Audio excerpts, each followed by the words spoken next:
اللہم صلی علی محمد وعلی آل محمد۔ رات کی تاریکی اپنی چادر تان چکی تھی، کوفہ کی گلیاں خاموش تھیں اور چاندنی مسجد کوفہ کے در و دیوار کو روشن کر رہی تھی۔ ہلکی ہلکی ہوا چل رہی تھی، جیسے کوئی خاموشی میں کوئی راز کہہ رہی ہو۔ حضرت علی رضی اللہ تعالیٰ عنہ تہجد کے وقت بیدار ہو چکے تھے، اپنے پروردگار کے حضور جھکنے کے لیے تیار تھے۔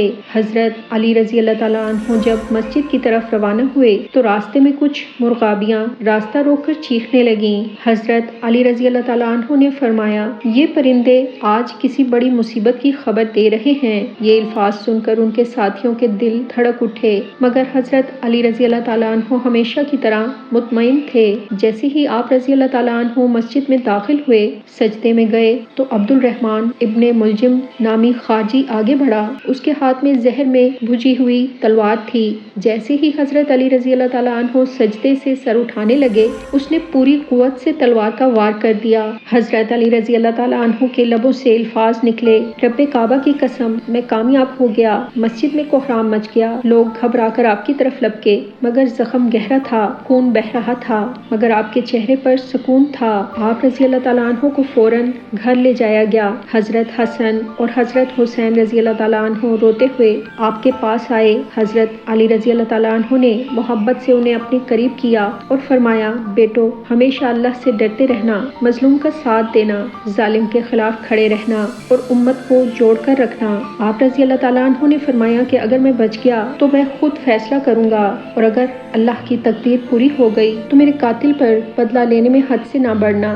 زہر کا اثر تیز ہو رہا تھا، چہرہ پیلا پڑ چکا تھا، مگر زبان پر اللہ کا ذکر جاری تھا۔ 3 دن تک شدید تکلیف کے بعد کس رمضان المبارک 40 ہجری کو حضرت علی رضی اللہ تعالیٰ عنہ اس دنیا سے رخصت ہو گئے۔ مسجد کوفہ میں ایک کوہرام برپا ہو گیا، صحابہ کرام اور اہل کوفہ پر غم کا پہاڑ ٹوٹ پڑا۔ حضرت حسن اور حضرت حسین رضی اللہ تعالیٰ عنہ نے آپ کو غسل دیا اور وصیت کے مطابق رات کی تاریکی میں دفن کر دیا گیا تاکہ دشمن آپ کی قبر کو نقصان نہیں پہنچا سکیں۔ اللہ تعالیٰ قرآن پاک میں فرماتا ہے، جو لوگ اللہ کی راہ میں قتل کر دیے گئے انہیں مردہ نہ سمجھو، بلکہ وہ زندہ ہیں اور اپنے رب کے پاس رزق پا رہے ہیں۔ رسول صلی اللہ علیہ وآلہ وسلم نے حضرت علی رضی اللہ تعالیٰ عنہ کے بارے میں فرمایا کہ علی مجھ سے ہے اور میں علی سے ہوں۔ یہی وجہ تھی کہ حضرت علی رضی اللہ تعالیٰ عنہ کی شہادت کو امت مسلمہ کے لیے ایک عظیم سانحہ سمجھا جاتا ہے۔ آج ہمیں حضرت علی رضی اللہ تعالیٰ عنہ کی سیرت سے سبق لینا چاہیے، ان کے عدل،